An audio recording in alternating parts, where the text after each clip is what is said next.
বলছি মা, তুই রেডি? আমি তো রেডি হয়ে গেছি। বলো, আমাকে পাদুর বাড়িতে কখন নিয়ে যাচ্ছ? তাই তাই, ঠিক আছে, চ দেখি, তোকে দিয়ে আসি। কিন্তু বাবা, তোমার কি মনে হয় পাদু আমাকে রাখবে ঘরেতে? হ্যাঁ, আগে চ তো দেখি। বলছি, তোকে যে বলেছিলাম পাদুকে মেসেজ করতে, ওগুলো করতিস তুই? হ্যাঁ হ্যাঁ, মেসেজ করেছিলিস এই কদিন? হ্যাঁ, আমি তো মেসেজ করি, রোজই করি, দিনে 3 বার করি।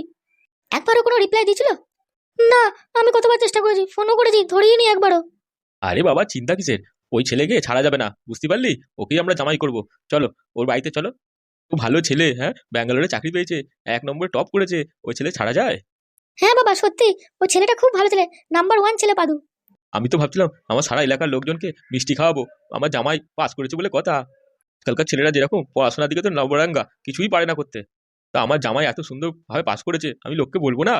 বাবা সত্যি, তুমি না খুব ভালো। ও বাবা, আমার মেয়ে তো লজ্জা পেয়ে গেল, তাই নাকি? তা বাবা চলো না, তুমি দাঁড়িয়ে ওয়েট করছো কেন? দাঁড়া দাঁড়া মা, আমি তো ভাবছি তোকে ওখানে দিয়ে আসবো, তুই চলে গেলে আমরা এই ঘরেতে থাকবো কি করে? যাবার সময় ওই তোকে নিয়ে এক হাঁড়ি মিষ্টি নিয়ে যেতে হবে ওদের বাড়িতে। বাবা ঠিক বলেছো।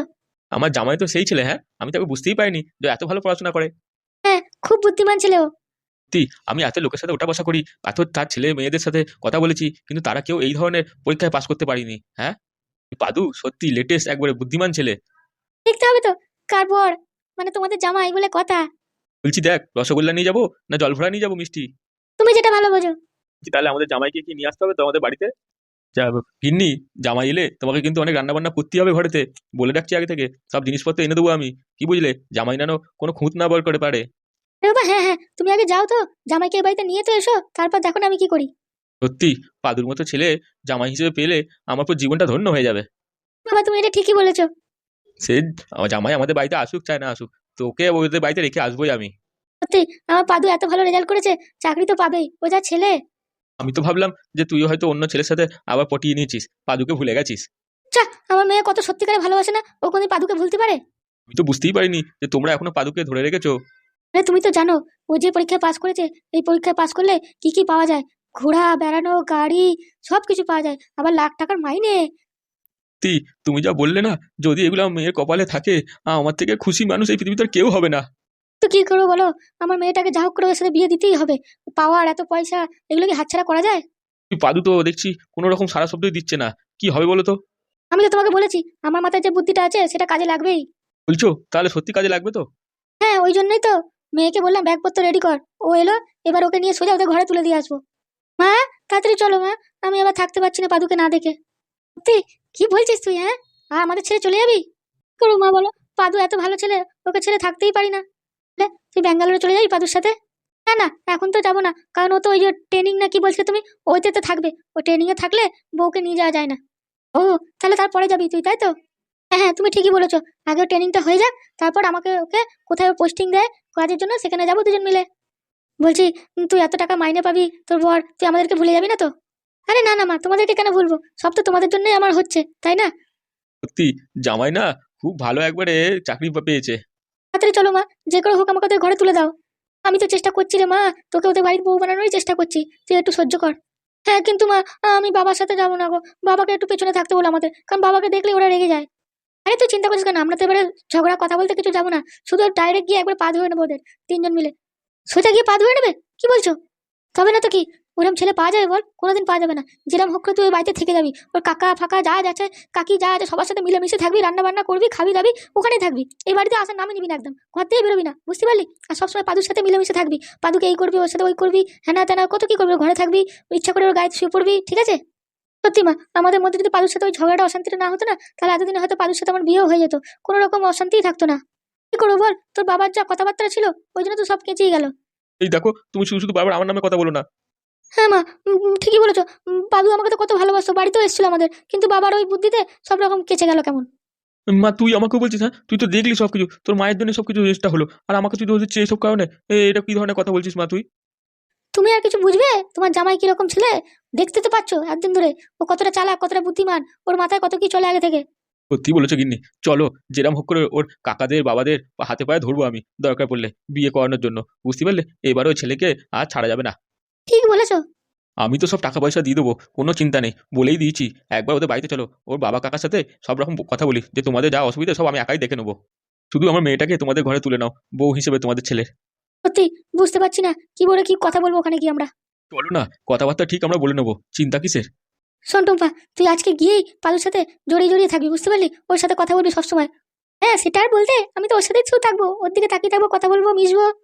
ঠিক, সত্যি সত্যি, হ্যাঁ এরমই করবি। কিন্তু মা, ও তো আমার সাথে ফোনেতেই কথা বলে না গো, কিন্তু সামনে গিয়ে কথা বলবে তো। আরে তুই ওর বাড়িতে থাকবি, ঠিক আছে? 3 বেলা 4 বেলা সবসময় চোখের সামনে ঘুরঘুর করবি, কথা বলবি, ওর পেছনে লাগবি, ঠিক আছে? দেখবি নিশ্চয়ই ও তোর সাথে তো মিশবেই, কথা তো বলবেই। ঘরের মধ্যে কি না কথা বলে থাকতে পারবে? হ্যাঁ, এটা ঠিকই বলেছো মা। শুভ কাজে দেরি করতে নেই, বুঝতে পারলি? তোকে বলেছিলাম ওকে মাঝে মাঝে ইমোশনাল করবি, করেছিস? কাঁদার ছবি পাঠিয়েছিলিস তুই ওকে। ঠিকই বলেছো মা, আমি করেছি। কিন্তু বুঝতে পারছি তোমার মাথায় বুদ্ধি আছে, তুমি নিশ্চয়ই আগে এই ধরনের কাজ করেছো। আরে তা করিনি, আমাকে বিয়ের আগে কত রকম ইমোশনাল ব্ল্যাকমেল করেছে, সে আর তোকে কি বলবো। কি বলছো তুমি এসব মেয়ের সামনে, হ্যাঁ? আরে কি হয়েছে, মেয়েই তো আমাদের, মেয়ে এখন বড় হয়ে গেছে, তাই মেয়ের সামনে লজ্জা পেয়ে কি হবে, ওকে তো আমাদের কথাই বলছি। মেয়ের সামনে কি একটু লজ্জা লাগে না নাকি তোমার, হ্যাঁ? মুখ দিয়ে যা আসে তাই বলে দাও। আচ্ছা আচ্ছা, ঠিক আছে মামুনি, চলো বাইরের দিকে ব্যাগটা নিয়ে চলো, আমরা এক্ষুনি আসছি, যাবো একসাথে। আচ্ছা ঠিক আছে বাবা, আমি বাইরে দাঁড়িয়ে আছি। দাদুকে ফোন করে বলি যে তোমাদের বাড়িতে আসছি আমি। বলছি বলছি ও বাড়ির জন্য যদি গিফট ফিফট নিয়ে যাওয়া হয় ওদের জন্য জামা কাপড়, তাহলে কেমন হয়?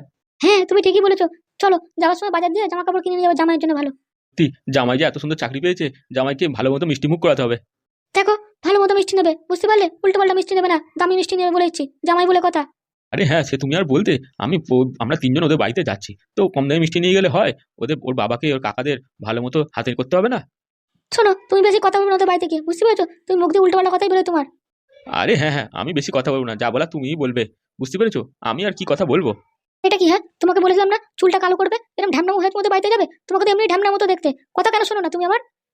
হ্যাঁ, ঠিক ঠিক ঠিক ঠিক বলেছো। আরে আমি তো যাচ্ছিলাম সেলুনে, কিন্তু এই যা কথা বলতে গিয়ে ভুলে গেলাম আমি।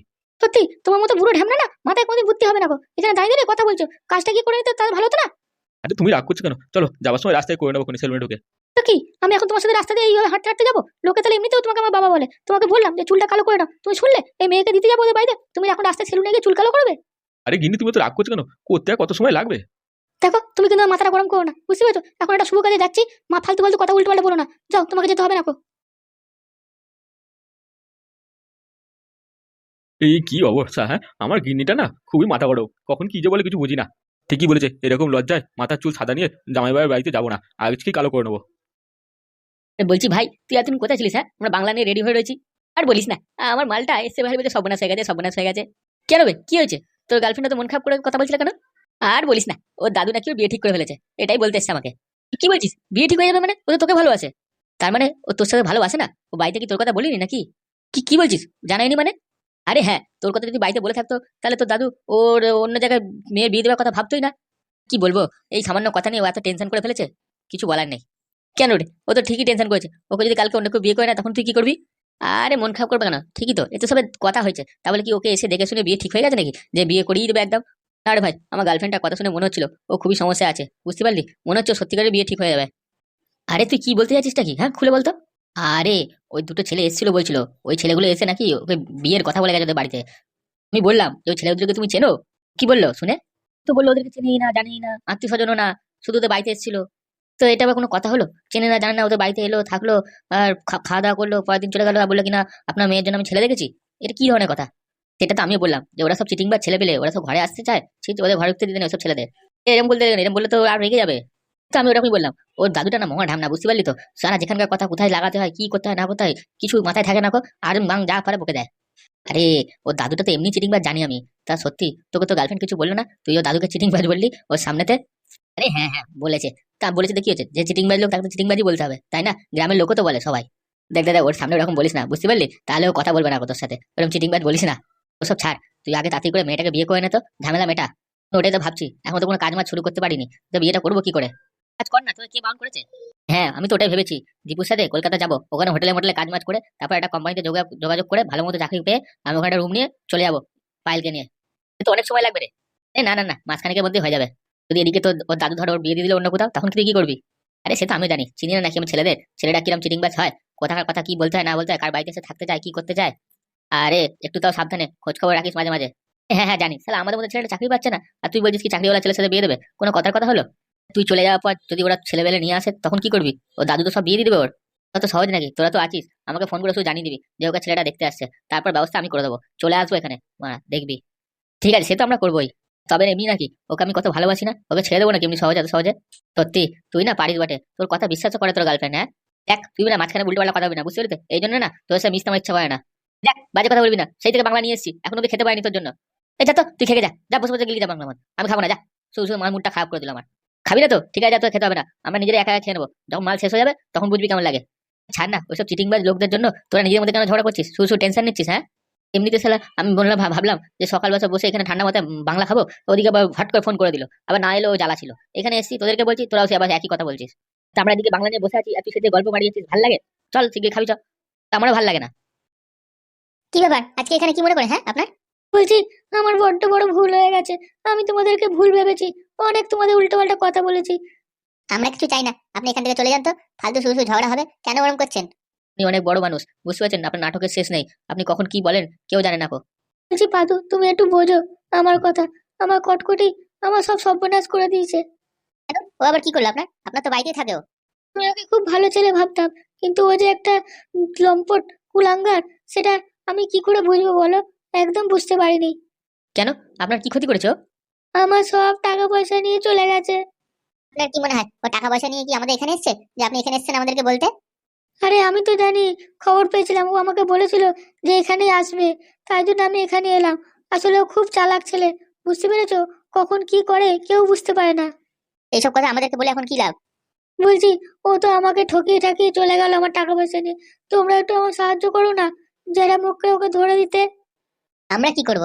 আমাদের তো আপনার সাথে কোনো লেনদেনই নেই। হ্যাঁ তাহলে আমরা আপনার জন্য কেন কটকটি পেছনে দৌড়াতে যাব? আসলে তোমরা কটকটিকে বুঝতে পারছো না, ও তোমাদের সাথেও কিছু না কিছু একটা ক্ষতি করেই বসে আছে, দেখবে পরে সেটা জানতে পারবে। আমাদের কি ক্ষতি করবে ওরা? আমরাই তো ওদের পেছনে লোক লাগিয়েছি, সব জেনে গেছি ওর খবর, ওর আসল নাম ভীমরুল। এতই সহজ যে আমাদের ক্ষতি করে ও চলে যাবে? হ্যাঁ আমরা কি হাত ধুয়ে বসে থাকবো নাকি? দেখাবো মজা আমরা ওকে। জন্য তো তোমাদের কাছে সাহায্য চাইতে এসেছি, যেটা মুখ করে আমার টাকাটা ফেরত দাও, বাঁচাও আমাকে। কেন ও আপনার কত টাকা নিয়ে চলে গেছে? আসলে আমার অনেক টাকা নিয়ে চলে গেছে, প্রায় 4 কোটি টাকার মতো ওকে রাখতে দিয়েছিলাম গোয়াল ঘরে রাখবে বলে, ও দেখি তারপর গায়েব, আর নেই। কেন আমি তো শুনেছিলাম আপনাকে নাকি ও এমএলএ হওয়ার জন্য অনেক বুদ্ধি শুদ্ধি দিচ্ছে, তারপরে ওই এমএলএ বাড়িতে কেস করার জন্য অনেক রকম বুদ্ধি দিয়েছে আপনাকে, আপনি তো খুব সাপোর্ট করছিলেন ওই কটকটিদের, তাই জন্য তো এমএলএ বাবু তো খুব সমস্যায় পড়ে আছে। যা করার করেন, আমরা এইসব ব্যাপারে থাকতে পারবো না। দেখো পাদু, তোমরাই আমার এখন আশা ভরসা, তোমরা যদি আমার সাহায্য না করো আমি এখন কোথায় যাবো বলো? আপনি আমাদের পেছনে লাগার সময় এসব কথা মনে করেননি? আরে আমি তোমাদের পেছনে লাগতে চাইনি, আসলে কটকটি আমার মাথাটা এমন বিগড়ে দিয়েছিল, আমার মাথায় উল্টো পাল্টা কথা ঢুকিয়ে দিয়েছিল, তাই জন্য আমি তোমাদের সাথে এরকম করে ফেলেছি ব্যবহার। তার জন্য তোমাদের কাছে হাত জোড় করে ক্ষমা চাইছি। আমি কদম দুজনাই তোমার কাছে এসেছি, তোমরা কিছু একটা করো আমার জন্য। এসব কথা যদি আপনি আগে ভাবতেন তাহলে কত ভালো হতো, এখন এসে আপনি এসব কথা বলছেন। আরে কি করবো বলো, আসলে ও এমন ভাবে কথা বলেছে আমার সাথে, আমি বুঝতে পারিনি ওর ছলনাটা, আর আমাকে এমএলএ লোভ দেখিয়ে আমার থেকে সব টাকা নিয়ে চলে গেছে। বুঝে শুনে মানুষের সাথে বিশ্বাস করতে হয়, তার জন্য, বুঝতে পারলেন? আমি অনেক চালাক, অনেক লোককে বিশ্বাস করি না, কিন্তু এর উপর যে কি করে বিশ্বাস করে নিলাম আমি সেটা বুঝতে পারিনি। তো তোমাদের বাড়িতে ছিল, তোমরাও তো বুঝতে পেরেছো ওর নাটকটা, বলো কিরকম নাটক বা ছেলেও। তোমার থেকে মুচাকল কিভাবে নিয়ে গেল, তুমি একটু সন্দেহ করোনি ওর উপরে? হ্যাঁ সে তো আমরাও জানি, আমরা বুঝতে পারিনি এরকমটা হতে পারে। সত্যি কথা বলতে আপনি কটকটির উপর এতটা বিশ্বাস করে ফেলেছেন, আপনি কাউকেই বিশ্বাস করেননি, তাছাড়া ঠিক আছে সবাইকে ভুল নজরে দেখেছেন, সবার উপর অত্যাচার করেছেন। আমি তোমাদের সাথে কি খারাপ ব্যবহার করেছি বলো? তোমাদের নয় একটুখানি কথাই শুনিয়েছি, তাছাড়া আর কিছু করেছি? এই তো তোমাদের ওই পুলিশ থানা থেকে বাঁচালাম, বলো তোমরা আমাকে এরকম ভুল ভাবছো? টাকা পয়সা কেসটা কে বলেছিল আমাদের ঘরে টাকা পয়সা আছে এইসব? আমি কি বলেছি? আমি তো কিছুই বলিনি, তোমরা কি সব বলছো? আপনি তো ওদের বাড়িতে এমএলএ বাড়িতে ছেলের বউয়ের সাথে ডিভোর্স করানোর জন্য উঠে পড়ে লেগেছেন। হ্যাঁ উকিল পাঠিয়েছিলেন ওই এমএলএ ছেলে ডিভোর্স করানোর জন্য। আরে সে তো আমি মানছি ভুল করেছি, কিন্তু ওটার সাথে এটা তো কোনো সম্পর্ক নেই, এটা তো কটকটি আমার 4 কোটি টাকা নিয়ে পালিয়েছে। দেখুন আপনার কথা অত সহজে আমরা বিশ্বাস করবো না, আমরা জানি আপনি কত বড় শয়তান মেয়ে ছেলে। সত্যি বলছি, আমি তোমাদের মধ্যে দিব্যি খেয়ে বলছি, আমি একটু বদমাশ মেয়ে ছেলে আছি, তার মানে এই না যে আমি সবার লাইফে ক্ষতি করে বেড়াই, বুঝতে পেরেছো? এটা আপনি জানেন, এটা মনে করার কি আছে? আমি বললাম তো, কটকটির সাথে ছাড়া বিশ্বাস ছাড়া আমি কাউকে করিনি, বুঝতে পেরেছি, কিন্তু কারো ক্ষতি তো করিনি আমি। তোমাদের কি ক্ষতি করেছি কোনো বলো? আপনি যে ওই মুচাকলটা বিক্রি করেছেন পাদুর থেকে নিয়ে গিয়ে, মুচাকলটা কত টাকা দিয়ে বিক্রি করেছেন সত্যি কথা বলুন তো? আপনি তো অনেক টাকা পেয়েছেন, আর এমএলএ সাহেবকে কত টাকা দিয়েছেন এখান থেকে নিয়ে যাওয়ার জন্য ওই টাকা? আরে আমি যা টাকায় নিয়েছি না কেন, সেই টাকার ভাগ তো আমি সবাইকে দিয়েছি, তোমাদেরকে দিয়েছি, এমএলএ কে দিয়েছি, কটকটিকেও দিয়েছি, আমি কি দিইনি? ঠাকুরদা কি বুঝছো তুমি? আপনি তো কত টাকা বিক্রি করেছেন ওটা? প্রায় 8-9 লাখ টাকায় না 8 কোটি 10 কোটি টাকায়? দেখো, আমি সত্যি কথা বলছি, উঁচা কলটা বিক্রি করে আমি 10 কোটি টাকা পেয়েছিলাম। তার মধ্যে 4 কোটি টাকা ওই কটকটি নিয়ে চলে গেছে, আর বাকি টাকা এদিক ওদিক খরচা হয়ে গেছে। কি করবো বলো এবার? আপনি যা বলছেন তাহলে সেটা সত্যি কথা বলছেন, তাই তো? কটকটি আপনার টাকা সত্যি নিয়ে চলে গেছে? সত্যি, ও যে এত বড় নাটক করতে পারে আমি একটু বুঝতে পারিনি। আমার কাছে নাটক করলো, এমএলএর কাছে নাটক করলো, তোমাদের কাছে নাটক করলো, মানে কেউ ধরতেই পারা যায়নি ওকে, এত বড় নাটক বাজো। তো মনে হচ্ছে ও নিশ্চয়ই কোনো বড় সড়ো প্ল্যানিং করছে। তো সহজ না। পাদু কি জিনিস ও জানে না? কটকটিকে এবার আমি ধরবোই, ওর মজা তো আমি দেখাবোই। ওর সম্পর্কে সব খবর আমি নিয়ে নিয়েছি। ওকে কোথায় গেলে পাওয়া যাবে এবার ভালো করে দেখে নেবো আমি। আমি তো জানি তোমরাই একমাত্র পারবে ওই কটকটিকে সাহায্য করতে। আর এমএলএ দ্বারা ওইসব হবে না। এমএলএ এখন নিজেই সমস্যার মধ্যে ঢুকে আছে। আপনি তো কটকটিকে মানে কি বলবো, আর একদম আমার থেকেও বেশি দাম দিয়ে রেখেছেন। কদম বলে এই উকিলটা থাকে, ওর থেকেও বেশি দাম দিয়ে রেখেছিলেন ওকে। করো বলো, আসলে আমার চোখেতে এমনও কালো কাপড় দিয়ে বেঁধে রেখেছিল, আমি ওকে ছাড়া বিশ্বাসই করতে পারছিলাম না। আর যদি ওই জিনিসটা না করতো তাহলে সত্যিটা জানতেই পারতাম না। আমার এই কদম কতবার বলেছে যে কটকটির সাথে একটু সাবধানে থাকুন। আমি ওকে উল্টোপাল্টা কথা শুনেছি, কিন্তু কটকটিকে কোনোদিন অবিশ্বাস করিনি। তাহলে এখন কি চাইছেন? হ্যাঁ, ওই কটকটিকে ধরে ওর থেকে সব টাকা ফেরত নিতে? হ্যাঁ, আমি সত্যি কথা বলছি। ওই টাকা তুমি যদি যেরকম ওকে ফিরিয়ে দিতে পারো, আমি কথা দিচ্ছি পাদুর জন্য লাইফে কোনো রকম আমাদের দিক থেকে কোনো সমস্যা হবে না গো। ঠিক আছে, আমরা একবার ভেবে দেখি এই কটকটিকে কোথায় পাওয়া যায়। 1-2 দিন সময় দিন, তারপর আপনাকে জানাচ্ছি। তো তোমরা কি করে ধরবে কটকটিকে? আমরা লোক পাঠিয়েছিলাম, বুঝতে পেরেছেন? কটকটি সম্পর্কে সব খবর নিয়ে এসেছে। তো কটকটি এটা জানতে পেরে গেছে। ও আমাদের বাড়িতে এসেছিল, কিন্তু আমাদের বাড়িতে যখন এসেছিল তখন আমাদের বাড়িতে এমএলএ সাহেব কথা বলছিল বলে ও বাইরে থেকে কান লাগিয়ে সব শুনে গেছে। কি কি কি কি? কটকটি সব জানতে পেরে গেছে তোমাদের ব্যাপারে? চিন্তা করতে হবে না, আমার কাছে মুচা কলটা দিয়ে ওর নাম্বারটা সেভ করবো। তারপর দেখবো ও কোথায় আছে, সব আমি জানতে পেরে যাবো। যে কোথায় আপনার টাকা নিয়ে লুকিয়ে আছে সেটা সব জানা যাবে। সর্বনাশ করেছে। এই আধার কার্ডে মুচাকল দিয়ে ওকে খুঁজে নেবে কোথায় আছে। একবার খালি ওকে ধরতে পারি, তারপর দেখবেন এখানে এনে ওই বাঁশের সাথে বেঁধে ওকে বাঁশ পিটা করবো একবার। কটকটি কটকটি ভেঙে দেবো একবারে। আমার সর্বনাশ হয়ে গেল পাদু। কি করব আমি এবার? তুমি কি করে ওই কটকটিকে খুঁজবে? হ্যাঁ, ওকে তো কিছু মোবাইলও রাখে না, কারোর সাথে কথাও বলে না, কোন গ্রামে থাকে কিছুই জানি না আমি। কি করে ওকে খুঁজবো, টাকা ফেরত পাবো আমি? আরে, আমরা তো ওর ব্যাপারে কিছুই সব জানতাম না, এখন সব জানতে পেরে গেছি। কি করে বুঝতে পারছেন? আমাদের মাথায় বিশাল বুদ্ধি আছে, আমরা ঠিক সব বের করে নেবো ওকে কোথায় লুকিয়ে আছে।